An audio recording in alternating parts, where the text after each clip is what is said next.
Well, hello everyone. So we're back to Where Nutritious Meets Delicious, and I've been looking forward to this segment all week because we're doing my favorite thing, which is gluten-free treats. And I'm gluten-free, and a lot of people that come to see me are gluten-free, and so we're going to talk about what is gluten-free. And I'm just going to start by saying the difference is that gluten sensitivity, not everybody has gluten sensitivities. The big thing right now is gluten-free, gluten-free.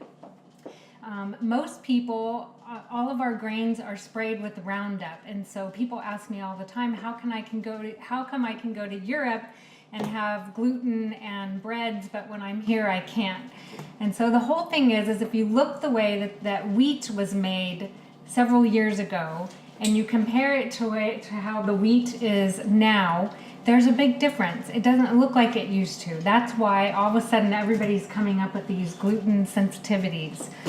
We can't process that. They're genetically modified, and we use Roundup on all of our grains. So a lot of people are switching to gluten-free. Their digestive system is actually handling it better. And that's all we serve at Redbird Pharmacy at our cafe, our gluten-free, right? So we're going to be talking about some of these. We're going to be talking about our Namaste flour that you can actually get at most Costco, which is a blend of sorghum flour, which we like to use. Sorghum flour is really good for digestion. It has lots of fiber, and even studies coming out with cardiovascular disease. And I kind of want to think that you're the first one that kind of stumbled across how we could use sorghum flour, right? We did.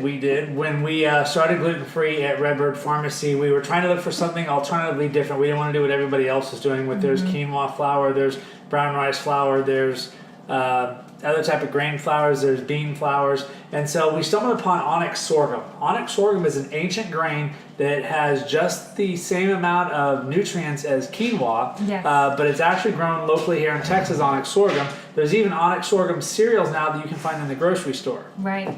And so they have lots of, they consider quinoa and sorghum flour a superfood.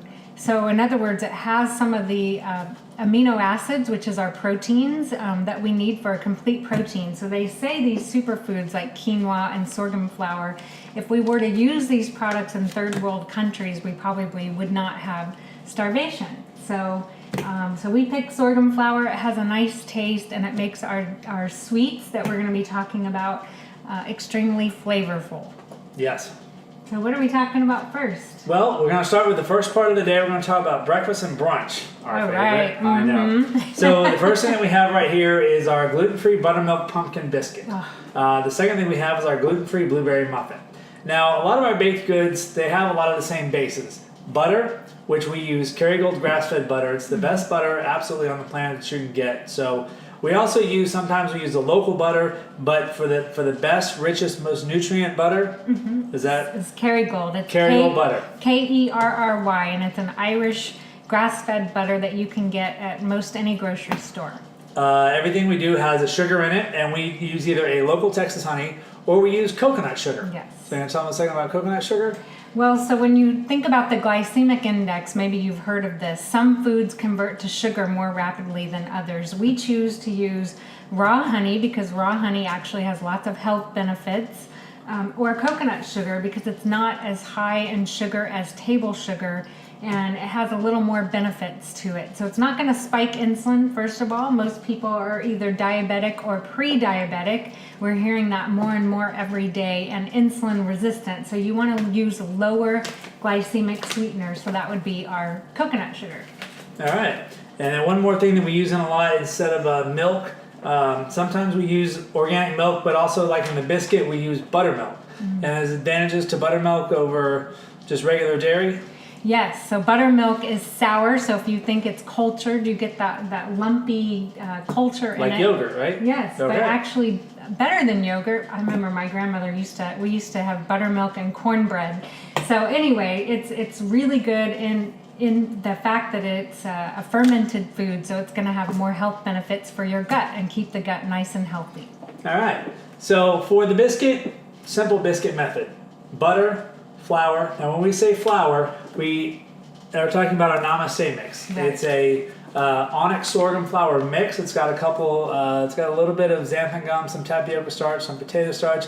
Not too much of it, but you have to have those in there as stabilizers. Right, right. And then eggs. For eggs, we use local farm fresh eggs. There's nothing better, nothing richer, nothing more nutrient than a local farm fresh egg. So that's in all of our baking. When you crack the egg open, it should not be yellow, it should be orange. That has all the essential fatty acids and the nutrients that we need for our brain and proper cell function. All right. And then also a little bit of baking powder.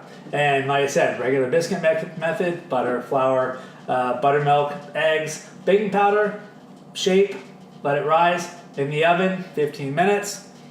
It's good. It's really good. We like to do it with some good uncured bacon and avocado and a nice pasture-fed egg and do Chipotle like mayonnaise, homemade, of course. Yes, a BLT biscuit. Nice brunchy, right? Very. All right, the second one is a blueberry muffin. Again, same thing. The method that you use for muffins: butter, sugar, coconut sugar, milk, blueberries, eggs, baking powder.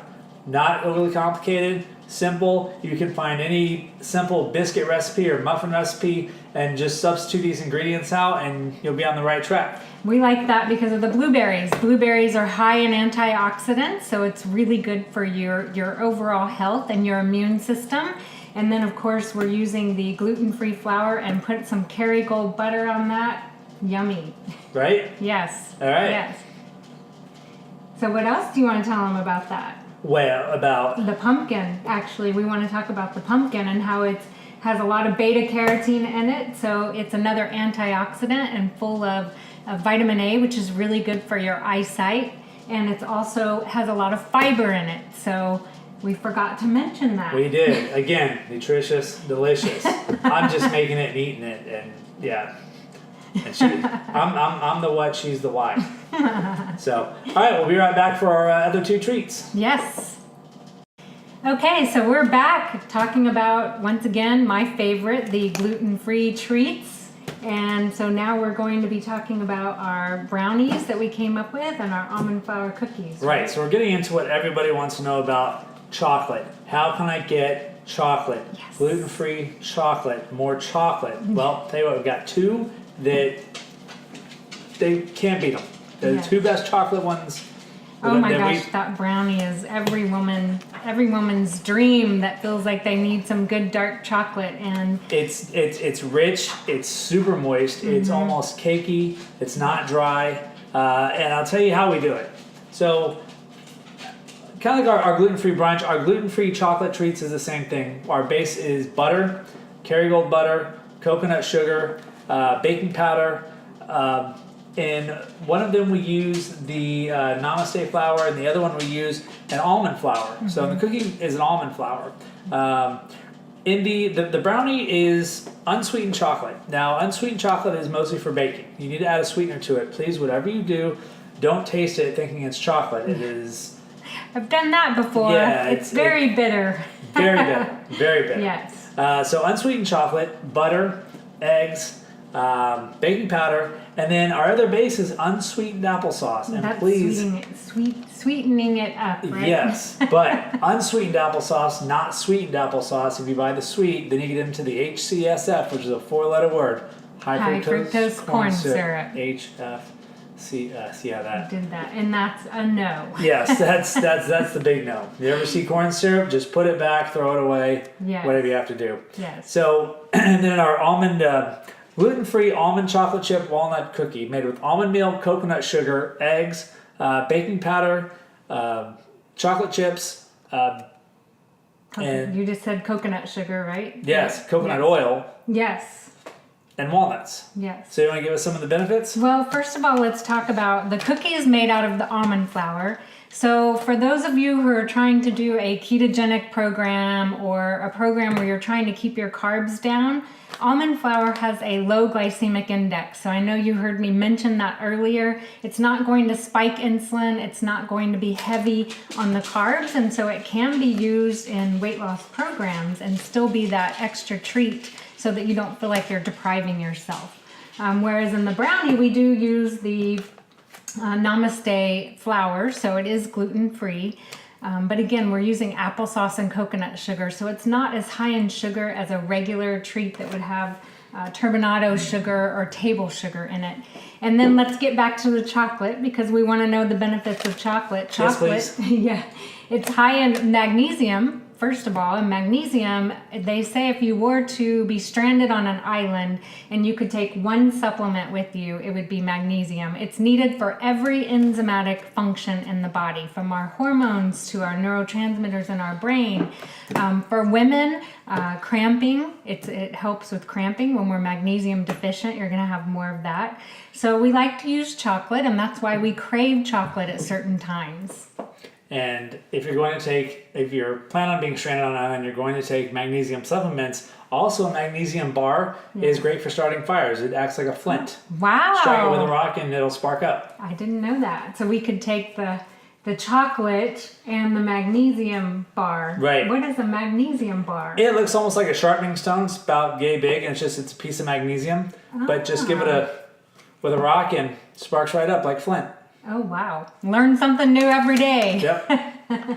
And then walnuts, of course, we've got some nuts in there, which is going to give us fiber, some good fat. So all of these treats are something that are going to make you feel satisfied. You're going to actually be getting some health benefits from them, and you're not making yourself feeling deprived that you can't have some of these things if you're on different nutrition or weight loss programs. Right. And everything that we have here today, we didn't really go into cooking a lot of things or else we'd be here for like 2 days trying to show everybody everything. But all these are going to be available in our new culinary guide coming out in January. Yes. Redbird Pharmacy culinary guide.